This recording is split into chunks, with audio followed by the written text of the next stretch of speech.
Hello, everyone. Happy Thursday. The time is just flying by. I can't believe that we're already in October.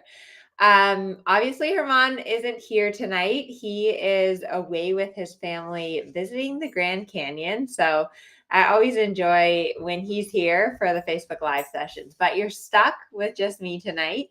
Tonight, I'm going to be talking a little bit about spooky season and the spooky challenge since we have that going on right now in our Facebook group, Amelia's Dressage Club. I have a few questions to answer. And if you have any other questions, feel free to leave them in the chat. Hey, Amanda. Hey, Just Jump It. Hey, Ross. Good to see all of you. It was so hot here in California.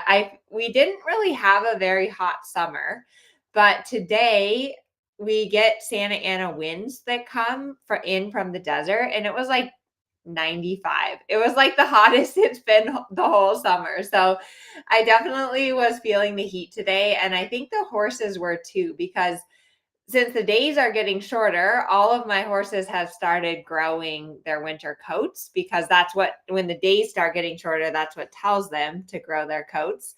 And then all of a sudden it's like super hot. And so they were all like definitely very sweaty and feeling it today. So I tried to be a little easier on all my horses, give them lots of walk breaks. But I did have a virtual lesson with Luigi. Luigi's my young horse, and with a trainer that I ride with in Colorado named Sue Halez. And it was really good. I think in-person lessons are the best. Like, nothing replaces having an in-person lesson. But it's amazing with technology that you can do video lessons and they actually work quite well. So the main thing that we were focusing on in my lesson with Luigi today was absolute obedience to the driving aids. And I think this is something that we need to work on with all of our horses. But basically, your horse has to be in front of the leg. Your horse has to be self-going. What does that mean? That means that they respond to the smallest aid possible. So with Luigi, for example, sometimes in the walk canter transition, Sue was telling me, she's like, your leg is like back on the corner of the saddle pad. Like, you have to try to make your leg aids more and more subtle, and then expect that your horse reacts to a more subtle leg aid rather than always going to that bigger leg aid to get the reaction to happen. So that's what we were really working on today with Luigi, was expecting him to stay in front of my leg, expecting him to react to the smallest aid possible. And then there's a fine line between like having that expectation, getting those reactions, but then not chasing him around the ring. So like, get the reaction and then sit there and be quiet and be able to bring him back a little bit more, and get the reaction, sit quiet and bring him back more. But it's super important as you move up the levels that you really have that absolute obedience to your leg, and that your horse is in front of the leg so that you can do more complicated things. Because if you're having to put so much leg on just to get your horse going forward, then it's really hard to do a half pass or a flying change or anything else. So that was definitely the main focus of today's lesson, and it got a lot better. But lessons are wonderful. I am such a huge believer in education, in continuing to learn, and continuing to improve. And remember that the word dressage, it means training. I think we forget that, but you have to enjoy the training. You have to enjoy the learning and realize that is the sport we do. The sport we do is basically training. It's not about reaching a destination or, getting your gold medal or anything like that. It's just about the process, and it's just about the learning. So, alrighty, let me know in the chat what you're working on with your horse. We have 79 people watching, so I want to hear what you were working on with your horse in today's training. Let's see. Laura, hi, Laura. She said it was in the 80s, but then it's going to be in the 60s. Yes, it is the most difficult to get your horse in front of the leg. Hi, Barbara. Hi, Stephanie. Awesome. Okay, one thing that I wanted to ask of everyone who is here watching live is I produced a ton of free content, and it's amazing to see how much we are helping the horse world to ride better, to have better relationships with their horse. One thing that would really help me out is anytime that you see a video or you get an email from me or there's a reel that you see on Instagram, anytime you see something and you think of a riding friend that could help, please share it with your friends. The more that you help me to spread the word of Dressage for All and to share my content and my videos, my free stuff, the more that you can share that with other people, the more people that we can help and the more people that we can bring into our communities.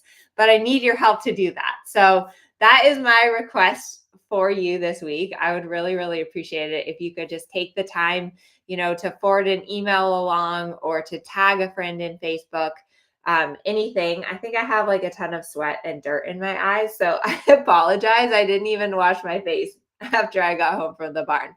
Truth be told, good thing you're not in the room with me because I don't smell that good. All right, let's see. Working on geometry, fantastic. Stephanie's working on keeping my shoulders back. Awesome. Oh my gosh, it's snowing in Canada.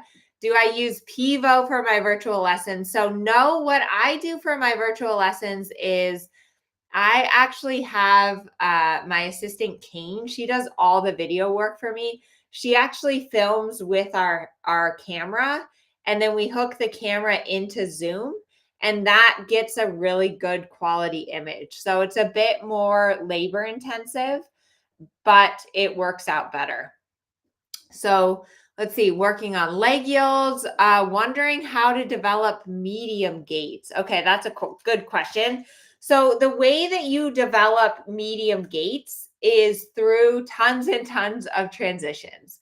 So you do not want to just like go diagonal, medium, diagonal, medium, diagonal, medium, because probably what's going to happen is your horse is just going to rush, go faster, or fall on the forehand. What you want to do is make the trot small, make the trot big, make the trot small, make the trot big. I would say like 5 or 6 steps, small trot, 5 or 6 steps, big trot. So that you teach your horse to carry and take weight on the hind leg and then push, and then carry and take weight on the hind leg and then push. Because a medium pace technically requires collection to do a medium trot, to do a medium canter. So you really want to have that hind end, under end engaged. The other great exercise to help with your medium trots is to add in something lateral before or after. So doing one of my favorite exercises for medium trot is to go up the quarter line, leg yield to the rail, and then ride medium trot.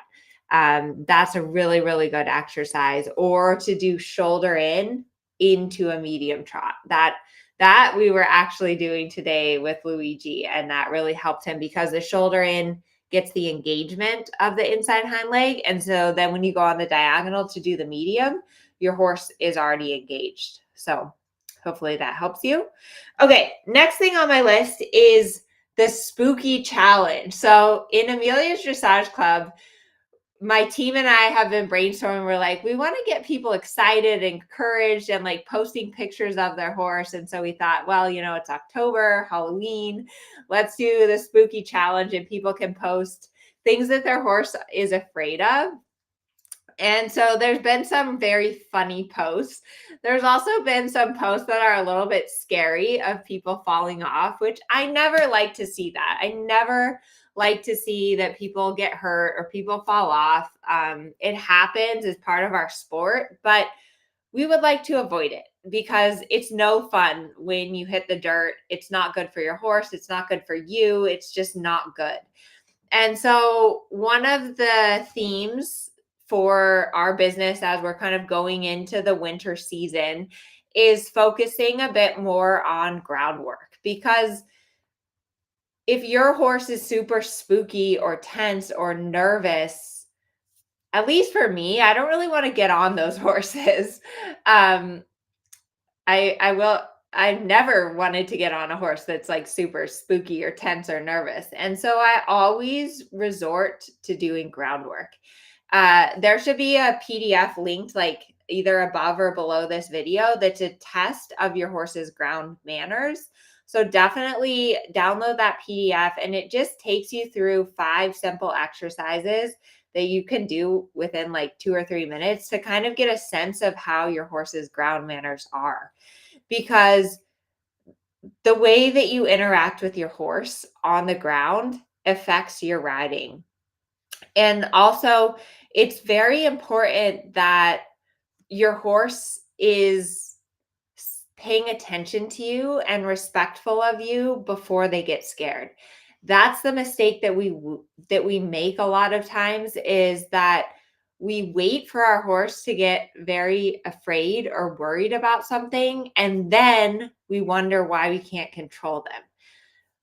In order to help your horse cope with scary objects, you need to be proactive about it.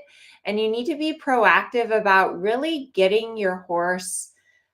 I want to use, I don't like the word submissive because I think it has a negative connotation, but you really have to have your horse on the aids and paying attention to you before something bad happens. And so, like on the ground, the more that you're checking in, will your horse stop? Can you get your horse to put their head down? Can you ask your horse to back up? You have to do all those things before they get scared. If you wait for them to get scared and then they're in a panic mode and their nervous system is going crazy, and then you start trying to control them once they're spooking, it's kind of too late. And same thing when you're riding, you need to be proactive about, if you are getting on a tense and a spooky horse, start out with your bending, start out with your serpentines, give your horse something to do. Don't just let them like go around and wait for them to get spooked. I ride a lot with Jo Hinneman. He's a German master trainer. He's amazing. And he always talks about that you want to get suppleness through submission. And what he means by that is that when you are interacting with your horse, what gets your horse supple and what gets your horse relaxed, because relaxation is a part of the word suppleness. So basically, what gets your horse relaxed is you being in charge and you giving your horse a job to do. And we forget that. But because horses are instinctually very insecure because they're predators, and so they're prey animals, so they're always thinking about what predator could be in the bushes that's going to jump out and get them. So the best thing that you can do for your horse is to have confidence and give them a job to do. The worst thing you can do for your horse is like, oh, it's okay. Like, don't worry. Nothing's going to happen. Like being like backing off or questioning yourself is going to make your horse more nervous. And so I think that the more confidence that you can have and the more of a plan and giving your horse clear direction, your horse is going to feel better. So do your groundwork. That's the winter theme.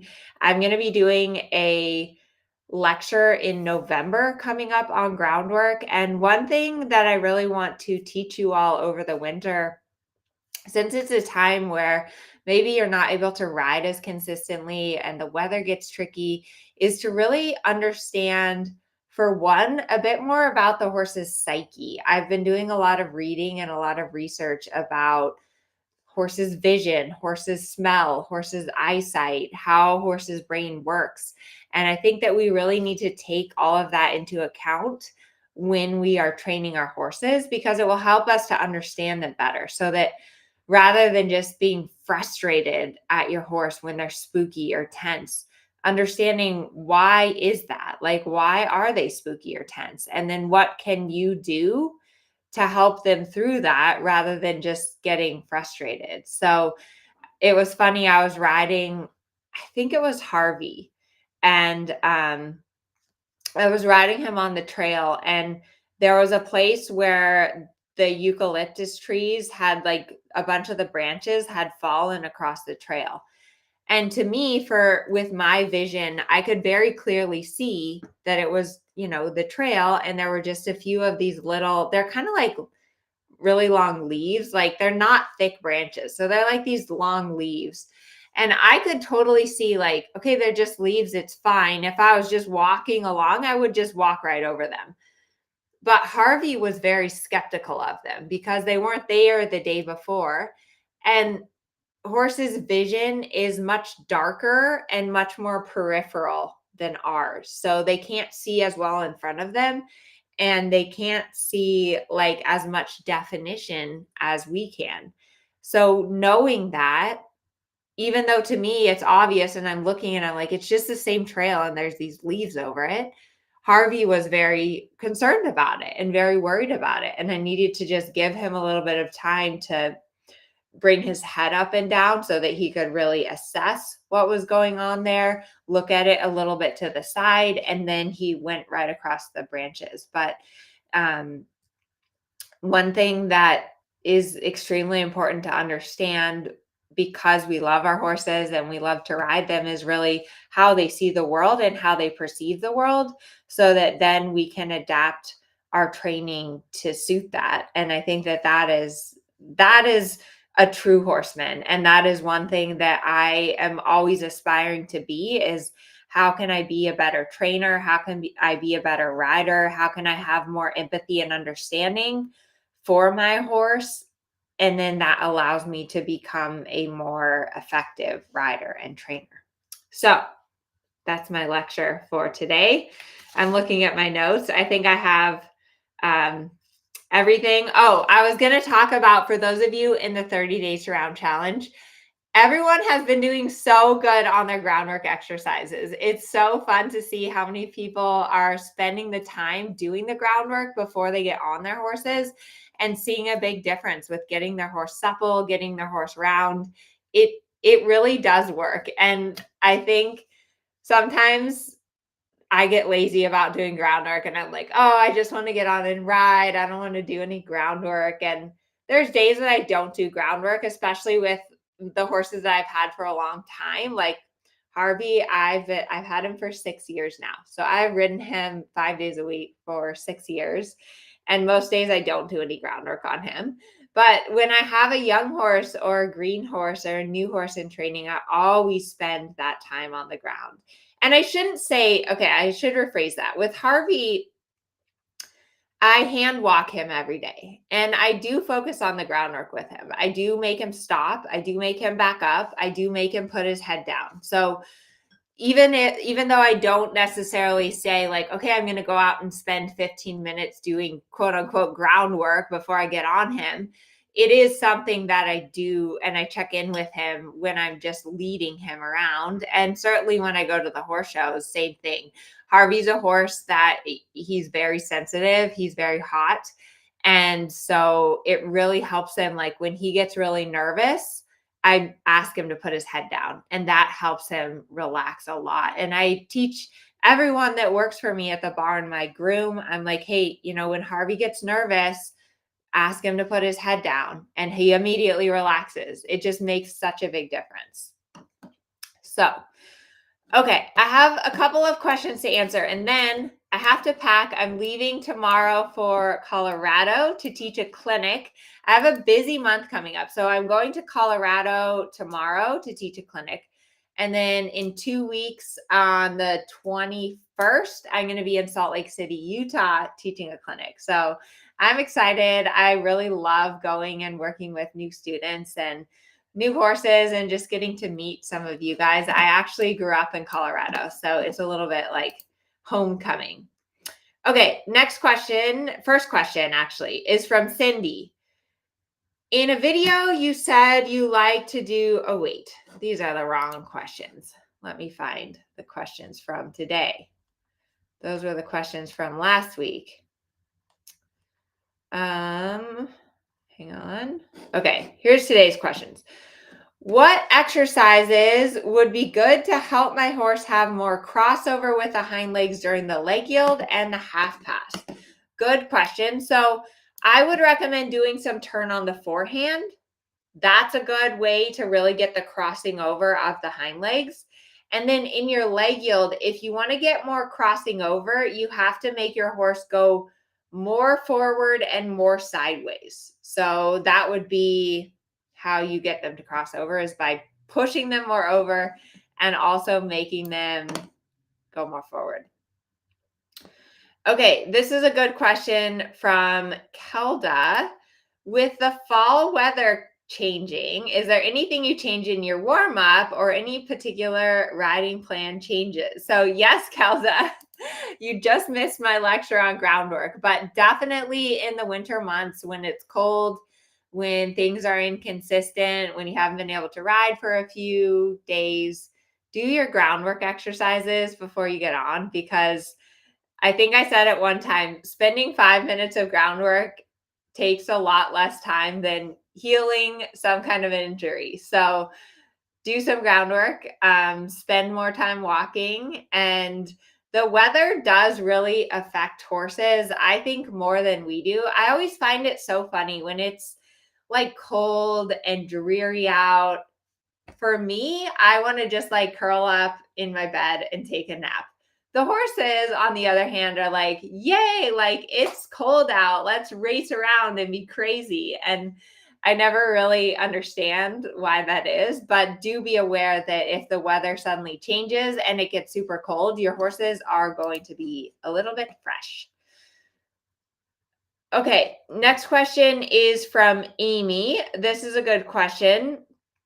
How do you know if you are ready to ride with spurs? Good question. So, I think that spurs can be a useful tool. You definitely want to have the correct leg position and be in control of your legs before you add in spurs. So, make sure that your toes are forward, your heels are down, you're able to give an aid, like give a little kick or a squeeze, and then take your leg off, that you're not clamping on or gripping with your heels, because if you do that with a spur, you can sometimes like take the hair off of your horse's side, which is never a good feeling when you give your horse a little spur rub. So once you have the correct leg position, though, the spur can be a very useful tool to get your horse more reactive, because the spur is a more precise aid than just your heel. So once you feel like you have a good leg position, try it out. I always recommend starting with a very short spur and a rounded end so that it's very soft, as opposed to like a big sharp rowel. You don't want to start with that. So hopefully that helps you. Alrighty, I think that is all of the questions that I have tonight. And like I mentioned, I have a ton of packing and preparation to do for my clinic. So thank you, as always, everyone, for being here with me on Thursday nights. I love seeing all of your posts on Facebook. If you're in 30 days to round, I'm so excited for the end of the challenge and to see everyone's final videos. And enjoy your horses. They are wonderful animals. And don't forget to share my video with a friend. It would really help me out. All righty. Good night, everyone.